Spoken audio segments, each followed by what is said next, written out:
आज बनवणार आहे चिकनची भाजी.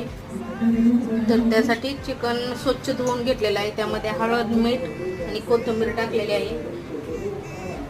तर आता सूप बनवून घेणार आहे. तर आता तेलामध्ये चिकन टाकून घेते. हा एक बारीक करून कट करून घेतलेला कांदा टाकणार आहे. टाकून घेणार आहे.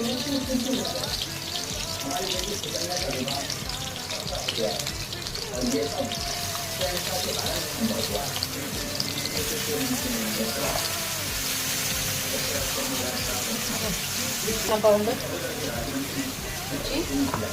पेस्ट कुटून घेतलेली थोडी, खोबऱ्याचा खीस, मीठ टाकलेलं आहे. मीठ, हळद, धना, अद्रक, खोबरं